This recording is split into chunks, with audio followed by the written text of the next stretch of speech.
Welcome to easy steno. Dictation 5 second बाद start होगी।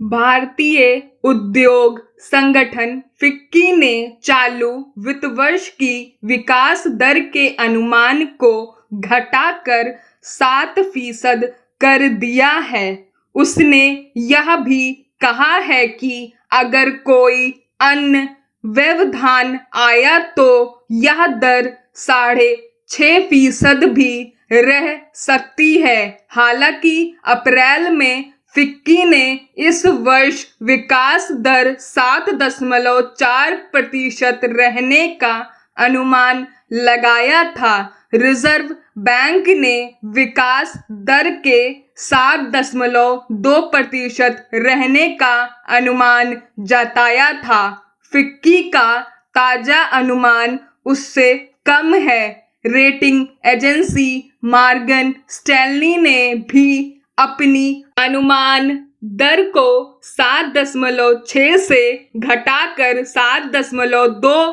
कर दिया था। यानी अप्रैल के बाद से भारतीय अर्थव्यवस्था की गति सुधरी नहीं है। नई अनुमान दरों के पीछे कुछ कारण स्पष्ट हैं, जिनमें बढ़ती महंगाई, रुपए की गिरती कीमत, रूस यूक्रेन युद्ध के कारण बदली वैश्विक स्थितियां, निर्यात में कमी, उपभोक्ता मांगों का घटना आदि प्रमुख है। सरकार दावा करते नहीं थकती कि कोरोना काल के बाद से अर्थव्यवस्था में लगातार तेजी का रुख बना हुआ है और जल्दी ही यह अपनी पुरानी लय में लौट आएगी। मगर जिस तरह उद्योग जगत में निराशा दिखाई दे रही है, उससे स्वाभाविक ही सरकार के दावे प्रश्नांकित होते हैं।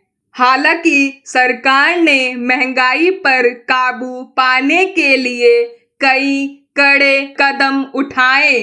पेट्रोल डीजल की कीमतों को नियंत्रित करने के लिए उत्पाद शुल्क में कटौती की, बैंक दरों में बदलाव किए गए, मगर महंगाई काबू में नहीं आ पा रही। ऊपर से सरकारी खर्चों में कटौती नहीं की जा रही। राजस्व घाटा पाटने के लिए नई नई वस्तुओं पर कर थोपे जा रहे हैं। कर उगाही को सरकार अर्थव्यवस्था की मजबूती के रूप में देखती है, मगर बाजार इसलिए सुस्त पड़ा है कि उसमें उपभोक्ता की उत्साहजनक पहुंच नहीं हो पा रही।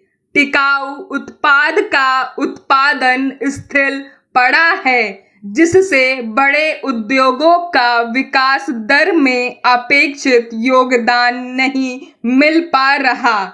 विदेशी निवेश आकर्षित करने में कामयाबी नहीं मिल पा रही। उल्टे कई विदेशी कंपनियां अपने कारोबार समेटकर वापस लौट चुकी है। यहाँ तक कि बहुत सारे देसी उद्यमियों ने भी बाहरी देशों का रुख किया है। इस तरह विदेशी मुद्रा भंडार लगातार खाली हो रहा है। जाहिर है, इन स्थितियों को देखते हुए विदेशी निवेशक यहाँ पैसा डालने से बच रहे हैं।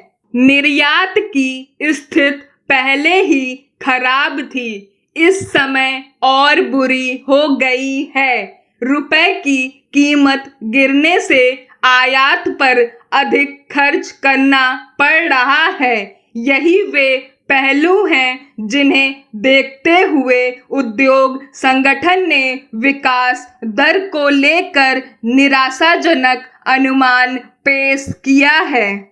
कई अर्थशास्त्रियों का मानना है कि सरकार अर्थव्यवस्था की वास्तविक तस्वीर पेश करने के बजाय आंकड़ों को छिपा या गलत ढंग से पेश करके अपनी कमियों को ढकने का प्रयास करती है। यह किसी भी देश की अर्थव्यवस्था के लिए अच्छी स्थिति नहीं मानी जा सकती।